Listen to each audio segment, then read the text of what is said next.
첫 큐티입니다.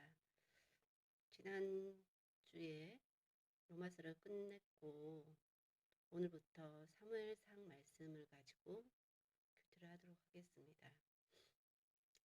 오늘은 사무엘상 1장 1절에서 2장 11절 말씀입니다.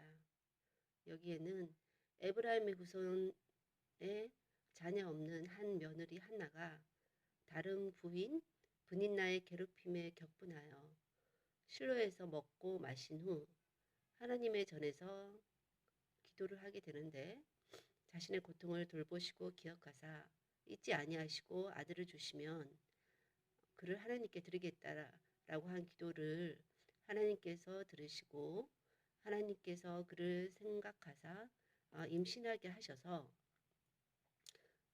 사무엘을 낳게 된 스토리입니다. 그리고 젖된 후에 사무엘을 하나님께 드렸고 경배하며 또다시 하나님께 기도하는데, 그때의 기도 내용은 내 마음이 하나님으로 즐거워하고 기뻐한다.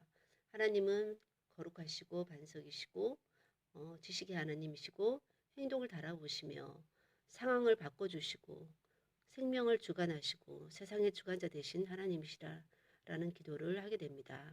그리고 나서 사무엘이 제사장 엘리 앞에서 하나님을 섬기도록 그곳에 남겨두고 오게 되는 내용까지 오늘 말씀을 살펴보았는데요. 오늘 말씀을 통해서 제가 또다시 보게 되는 것은 사무엘 출생의 가장 큰 공로자는 그의 남편도 아니고 엘리도 아니고 한나의 큰 적수 브닌나가 아닌가 하는 생각입니다. 어쨌든 그의 괴롭힘이 있었기에 한나가 오기가 생겨서 사무엘을 하나님께 구했고 또 얻었고 하나님께 드린 것입니다. 그러고 나서 한나의 기도가 달라졌습니다. 만약에 이런 과정이 없었다면 한나의 하나님에 대한 시야가 이렇게 달라질 수 있었을까요? 대적의 괴롭힘을 하나님께 간구의 수단으로 삼고 응답받음으로 믿음 성장하는 참으로 바람직한 스토리가 아닐까 하는 생각이 들었습니다. 어떤 계기로든 방법으로든 하나님께 대한 지식, 시야가 넓어지는 것은 너무나도 좋은 일인 것 같습니다. 이것은 어려운 일을 겪음으로도 할 수 있겠으나 성경 말씀을 통해서 직접적으로 하나님께 말씀하여 주시는 것이나 다른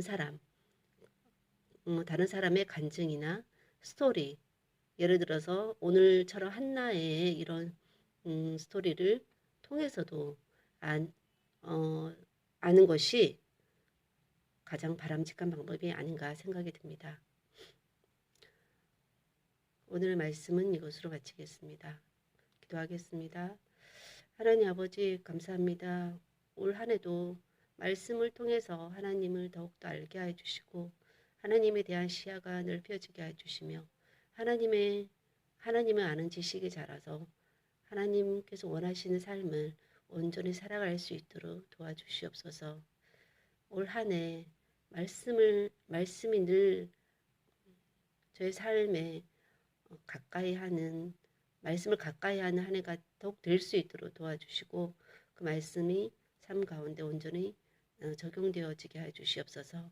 오늘 말씀을 통해 하나님 저를 위해주는 사람뿐만 아니라 저를 힘들게 하는 사람을 통해서 오히려 하나님께서 더욱더 그를 강하게 사용하여 주시고 그를 통해서 제가 더욱더 하나님에 대한 시야가 지식이 넓혀질 수 있음을 주님 감사하며, 오늘도 하나님께 주신 어떤 감사의 제목이 제게 좋은 것뿐만 아니라 하나님께서 허락하신 어려움을 통해서도 감사로 이어질 수 있도록 은혜 베풀어 주시옵소서. 올 한 해도 주님께 대한 감사가 여러 모양으로 넘치게 해주시고 말씀이 늘 동행하는 한 해가 될 수 있도록 지켜주실 것을 믿고 감사를 드리며 모든 말씀 예수님 이름으로 기도하였습니다. 아멘.